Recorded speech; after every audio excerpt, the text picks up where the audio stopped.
आज का ये वीडियो हर उस बंदे के लिए है जो मेरी तरह मिडिल क्लास सर्कल से बाहर आने की कोशिश कर रहा है। आज हर उस बंदे को ये एवरेज चीजें परेशान कर रही हैं जो इस मिडिल क्लास सर्कल में आता है। कास्ट में ओबीसी जनरल स्कूल में 80 से 90% मार्क्स वाला एवरेज स्टूडेंट ना तो टॉपर्स की लिस्ट में आता ना लोफर्स की। आज तक के इतिहास में मेरा जहाँ तक का मानना है, एवरेज लोगों को कोई नहीं जानता। या तो कोई बंदा बिल्कुल टॉप वाले को जानता है या फिर बिल्कुल डाउन वाले को। इस बीच की कड़ी में जो लोग आते हैं उनको कोई नहीं जानता और ये कड़ी ही मिडिल क्लास होती है। मैं इस टॉपिक पर इसलिए बात कर रहा हूँ बिकॉज मैं खुद भी एक मिडिल क्लास फैमिली से बिलोंग करता हूँ। मैं अपने स्कूल टाइम में एक एवरेज स्टूडेंट रहा हूँ। ना तो ऐसा था कि मैं बिल्कुल भी नहीं पढ़ता था और ना ही ऐसा था कि मैं क्लास में बिल्कुल टॉप पर रहता था। बस इतना होता था कि अगर टॉपर्स 90 से 95% पर रहते थे तो मैं भी 85 से 90 के बीच स्कोर करता था। और अगर मैं आपको अपनी फैमिली की फाइनेंशियल कंडीशन बताऊं तो मेरी फैमिली की फाइनेंशियल कंडीशन ना तो बहुत अच्छी है और ना ही ज़्यादा खराब है। बस इतना है कि दिनचर्या चल जाती है। बट अगर हम कुछ खरीदना चाहे या फिर कुछ अदर वर्क करना चाहे तो उसके लिए पैसे जुटाना बहुत मुश्किल है।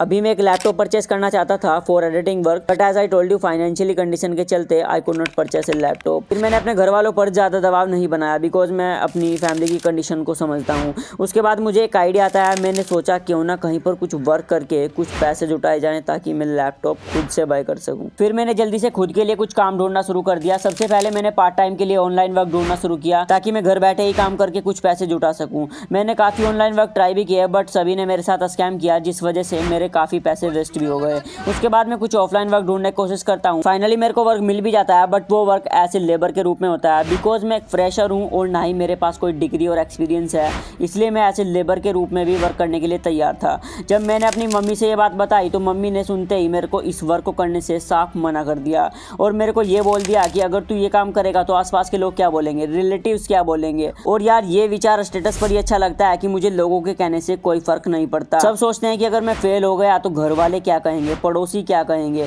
अगर मेरी नौकरी लग गई तो घर वाले मेरी तारीफ करेंगे, पड़ोसी मेरी तारीफ करेंगे। सबको लोगों के कहने से फर्क पड़ता है, वरना एक व्यक्ति को जीवन व्यतीत करने के लिए ज्यादा सोर्सेस की जरूरत नहीं पड़ती। उसको लोगों के कहने से, लोगों के उसके बारे में सोचने से फर्क पड़ता है। इसलिए ही तो वो अपने जीवन में इतनी सुख सुविधाएं जुटाने की कोशिश करता है।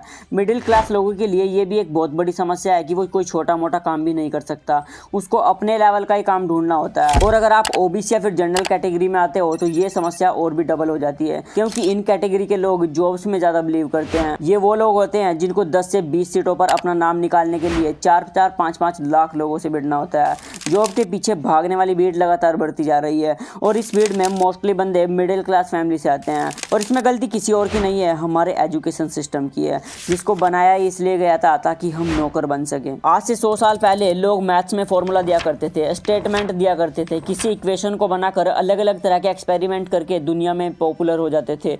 बट आज ऐसा नहीं है। अब कभी किसी फॉर्मूला का इन्वेंशन नहीं होता, कोई अपने स्टेटमेंट नहीं देता। ऐसा नहीं है कि अब दुनिया में सभी फॉर्मूलाज को इन्वेंट कर लिया गया है। दुनिया में स्टडी और रिसर्चेस के लिए अभी भी काफ़ी चीज़ें बाकी हैं बट हम लोगों को तो केवल इस एजुकेशन ट्रैप में फंसा कर रखा है। हम किसी भी चीज़ में अपना माइंड नहीं लगा सकते। जिस माइंड के थ्रू हम काफ़ी चीज़ों को खुद इन्वेंट कर सकते हैं उस माइंड को हमारे इस एजुकेशन सिस्टम ने ब्लॉक करके रख दिया है। वो पहला ज़माना था जब लोग कुछ थ्योरीज देकर पूरी दुनिया में पॉपुलर हो जाते थे। तब इस फील्ड में स्टडी का, रिसर्चेस करने का फ़ायदा था। तब लोगों का इस फील्ड में एक अच्छा फ्यूचर था, नाम था, रुतबा था। बट तुम आज के टाइम को समझो, आज ऐसा बिल्कुल नहीं है। इन 100 सालों में इतना इवोल्यूशन हो चुका है कि दुनिया अब पूरी तरह डिजिटल हो गई है और ये एजुकेशन सिस्टम अब तक हमें 100 साल पहले वाले फॉर्मूलाज पर ही लटकाए हुए है। जहाँ इस डिजिटल दुनिया में लोग अब यूट्यूब को बनाकर, फेसबुक को बनाकर, फ्लिपकार्ट, अमेजोन, स्नैपचैट, व्हाट्सएप और भी नया जाने कितनी चीज़ों को बनाकर दुनिया में पॉपुलर हो रहे हैं, वहीं हम लोग मैथ्स के फॉर्मूलाज में ही उलझे हैं। मैं आपको ये नहीं कह रहा हूँ कि आप बिल्कुल पढ़ना छोड़ दो। आप पढ़ो, डिसिप्लिन सीखो, चीज़ें कैसे वर्क करती हैं समझो, आगे दुनिया की डिमांड क्या है उसके बारे में सोचो। किताबें रटने में, फॉर्मूलाज को रटने में अपना टाइम वेस्ट मत करो। जिन क्वेश्चंस को पहले सोल्व करने में घंटों का समय लग जाता था, अब उन क्वेश्चंस को टेक्नोलॉजी की मदद से 5 मिनट में सोल्व किया जा सकता है। इस दुनिया के लोगों को 3 भागों में डिवाइड किया गया है, अपर क्लास, मिडिल क्लास और लोअर क्लास। अपर क्लास के लोग होते हैं जो अपने फ्यूचर के बारे में ज़्यादा कुछ नहीं सोचते। ये वो लोग होते हैं जो अपने बच्चों को इसलिए पढ़ाते हैं ताकि वो बड़ा होकर उनका काम आगे बढ़ा सके और वो एजुकेशन को एजुकेशन की तरह समझते हैं। उनका पर्पज़ ही ये होता है कि वो बच्चे को डिसिप्लिन सिखाएं और चीज़ें कैसे वर्क करती हैं ये समझा सकें। अपर क्लास के लोग कभी कभी अपने बच्चों को ये नहीं कहते कि तुम खूब पढ़ो, गवर्नमेंट जॉब करना। वो बच्चों की स्किल्स पर काम करते हैं, नई नई चीजों को सिखाने में इंटरेस्टेड होते हैं। फ्यूचर की डिमांड क्या है उसके अकॉर्डिंग बच्चों को स्किल्स सिखाते हैं, जैसे coding, programming, graphic designing, business skills, acting, singing etcetera. और अगर इन सब में भी बात नहीं बनती तो वो उसको अपने ही वर्क में डाल देते हैं। एक्टर्स अपने बच्चे को एक्टिंग की फील्ड में ले जाते हैं, बिजनेसमैन अपने बच्चे को बिजनेस में ले जाते हैं, क्रिकेटर अपने बच्चे को क्रिकेट में, और प्रोग्रामर अपने बच्चे को प्रोग्रामिंग में ले जाता है। उनके माइंड में ये कभी नहीं होता कि हमारा बच्चा पढ़ने के बाद जॉब करेगा, बिकॉज ऑलरेडी उनकी लाइफ सेटल रहती है, इसलिए वो जॉब के बारे में नहीं सोचते। और जो लोअर क्लास के लोग होते हैं वो अपने बच्चों को पैसों की कमी के चलते नहीं पढ़ा पाते, जिससे वो बच्चे बचपन से ही अपने किसी अदर वर्क में अपना टाइम देने लगते हैं, जैसे बाइक सर्विस या फिर बिजनेस मार्केटिंग। और जब तक उनकी एज 20 तक आती है तब तक उनके पास 6 से 7 साल का एक्सपीरियंस होता है, और इसी एज में ही वो अपना खुद का स्टार्टअप खड़ा कर लेते हैं। तब तक वो 4 से 5 बंदों को जॉब दे रहे होते हैं। अब बात करते हैं मिडिल क्लास की। इस क्लास के लोगों के लिए एजुकेशन का मतलब ही जॉब होता है।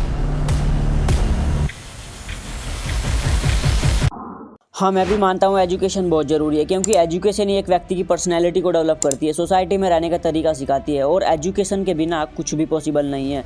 बट एजुकेशन का जो ये सिस्टम बनाया गया है ये बहुत घटिया किस्म का है। एजुकेशन बस गवर्नमेंट जॉब तक पहुँचने का एक जरिया बनकर रह गई है। हमें ये बताया ही नहीं जाता कि इस जॉब सर्कल से बाहर भी एक दुनिया है। और आपको एक फैक्ट बात बताऊँ, किसी भी स्कूल का प्रिंसिपल आपको ये कभी नहीं कहेगा कि तुम पढ़ लिख कर मेरी तरह स्कूल खोलना, अपना एक स्टार्टअप खड़ा करना। PW के मालिक अलक पांडे सर इतना बड़ा स्टार्टअप रन कर रहे हैं। वो IIT नीट की तैयारी कराते हैं, बच्चों को मोटिवेट करने के लिए ऐसे ऐसे एग्जाम्पल देते हैं जिन्होंने IIT नीट को क्रैक किया है। बट वो भी कभी बच्चों से ये नहीं कहते कि तुम भी यूट्यूब पर मेरी तरह कंटेंट क्रिएटर बनकर एक खुद का स्टार्टअप रन कर सकते हो। हालांकि वो खुद भी IIT को छोड़कर कंटेंट क्रिएटर बने थे।